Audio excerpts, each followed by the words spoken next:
জনগণের সরকার, জনগণের রাষ্ট্র থেকে এটাকে দলীয় সরকার এবং দলীয় রাষ্ট্রে পরিণত করেছে। বাঙালি যৌথ প্রজেক্ট করতে পারে না, মানে 10 জনে মিলে একটা কাজ করতে পারে না, একজনে 10টা কাজ করতে পারে। ডক্টর ইউনূসের বলা চলে এক প্রকার উৎসাহেই এই দলটি তৈরি হয়েছে, তাই তো? এই দলের যে আচার আচরণ এবং তাদের যে রাজনৈতিক ভাষণ, সেটা কিন্তু আমাদেরকে আরো একটু শঙ্কিত করছে। সংস্কার বিষয়টি এতটা উম আহ প্রচলিত শব্দ এখন সারা বাংলাদেশে সবার মুখে মুখে সংস্কার সংস্কার।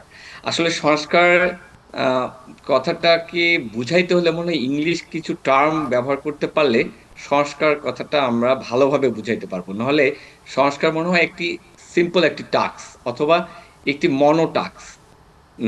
সংস্কার কথাটা বললে বুঝায় সংস্কারে একটা বড় স্পেকট্রাম আছে ইংরেজিতে, সেটাকে আমরা বলি যে কোনো একটা সমস্যার কারণে বা দুর্যোগের পরে প্রথম কাজ হলো rehabilitation, reconstruction, reformation and development.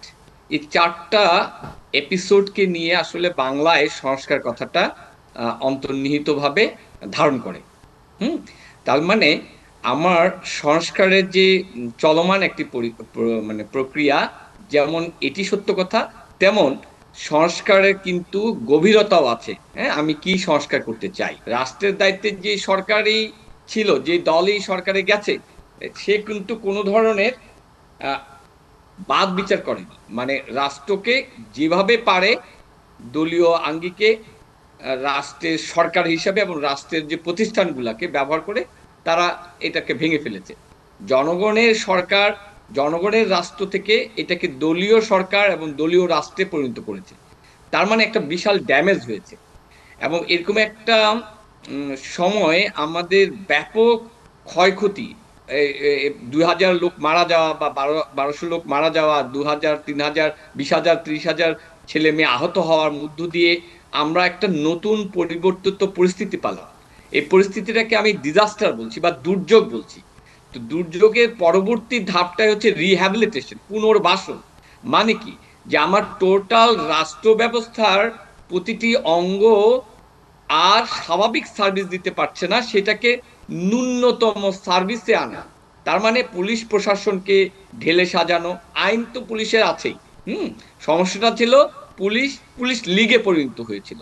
সেই জায়গা থেকে আমার পুলিশ বিভাগটাকে ঢেলে সাজানো, প্রশাসনটাকে ঢেলে সাজানো, বিচার বিভাগটাকে ঢেলে সাজানো, রাজনৈতিক কালচারটাকে একটু শুদ্ধিকরণ, নির্বাচন কমিশনটাকে ঢেলে সাজানো, তার মধ্য দিয়ে একটি নির্বাচনের জন্য একটা চমৎকার এনভায়রনমেন্ট তৈরি করা।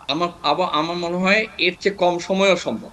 সমস্যাটা হচ্ছে আমাদের বাঙালির চরিত্রটা কেমন, আমি একটু বুঝিয়ে বলি।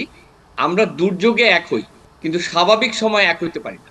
বাঙালি যৌথ প্রজেক্ট করতে পারে না, মানে 10 জনে মিলে একটা কাজ করতে পারে না, একজনে 10টা কাজ করতে পারে। আপনি দেখেন আমাদের প্রধানমন্ত্রীর নেচারও তাই, ব্যক্তি জীবনেও তাই, পরিবারেও তাই।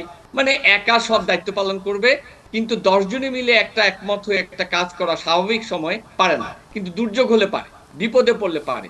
আমাদের ক্রিকেট টিমও তাই, যখন পিঠ থেকে যায় তখন জিতে। মানে সবাই ইমোশনালি যখন ইনভলভ হয় তখন জিতে। স্বাভাবিক নেচারে বাঙালি পারে না। আরে এটা একটা আমাদের বৈশিষ্ট্য। সেই জায়গা থেকে আমি মনে করি এখন যে যে ঐক্যমতের জন্য যেভাবে রাজনৈতিক দলগুলি বসছে, আমরা অতীতেও দেখেছি রাজনৈতিক সমঝোতা কখনোই স্বাভাবিক টেবিলে এটি সমাধান হতে পারে হয়নি।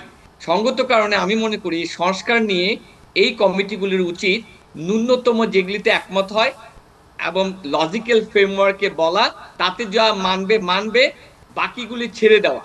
তারপরে রাজনৈতিক দলগুলি সেই এজেন্ডা নিয়ে জনগণের কাছে যাবে যে ভাই বিএনপি তো এই কাজটা করতে চায় নাই, আমি বাবা এই কাজটা করতে চাইছি, আমার মনে হচ্ছে এটা ভালো, আমি যদি সরকারে আসি তাহলে করবো। তার মানে যে অবশিষ্ট সংস্কারের এলিমেন্ট গুলো থাকবে তা নিয়ে কিন্তু প্রতিটি রাজনৈতিক দল জনগণের কাছে যাবে। এই জন্য আমি মনে করি পাশাপাশি যে দলগুলির মধ্যে বিশেষ করে নতুন দল এনসিপি, এই দলটি হচ্ছে আমাদের ছাত্র ভাইদের আন্দোলনের মধ্য দিয়ে একটি অংশের গঠিত একটি দল। এবং আমাদের ডক্টর ইউনূসের বলা চলে এক প্রকার উৎসাহেই এই দলটি তৈরি হয়েছে, তাই তো? এই দলের যে আচার আচরণ এবং তাদের যে রাজনৈতিক ভাষণ, সেটা কিন্তু আমাদেরকে আরো একটু শঙ্কিত করছে। কারণটা কি আমি বলি, যে আমরা রাজনৈতিক রেটরিক ব্যবহার করতেই পারি। তারা বলছে যে প্রশাসনে এখন বিএনপির লোকজন ভরে আছে, তাই তো? তারা বলতে চাচ্ছে এই প্রশাসন দিয়ে ইলেকশন হবে কিনা সন্দেহ, এবং প্রয়োজনে তারা বয়কট করার মতো সিদ্ধান্তের কথাও তারা জানাচ্ছে। এই বয়কটের ব্যাপারে আমার একটু অবজেকশন আছে। বাকিটা রাজনৈতিক রেটরিক হতে পারে, কারণ একটা প্রশাসনকে নিরপেক্ষ রাখার জন্য তারা এই কথাগুলো বলতে পারে, কিন্তু বয়কটের বিষয়টা আসতে পারে না, কারণ ফ্যাসিস্ট গভর্নমেন্ট চলে যাওয়ার পরে এই যে রাজনৈতিক শক্তিগুলি যারা এখন মাঠে আছে তারা সবাই এই আন্দোলনের পক্ষে ছিল, এবং সবাই চায় একটি সুষ্ঠু নির্বাচনের মধ্য দিয়ে একটি নিরপেক্ষ সরকার সেটা লিড করবে, এই চাওয়াটা।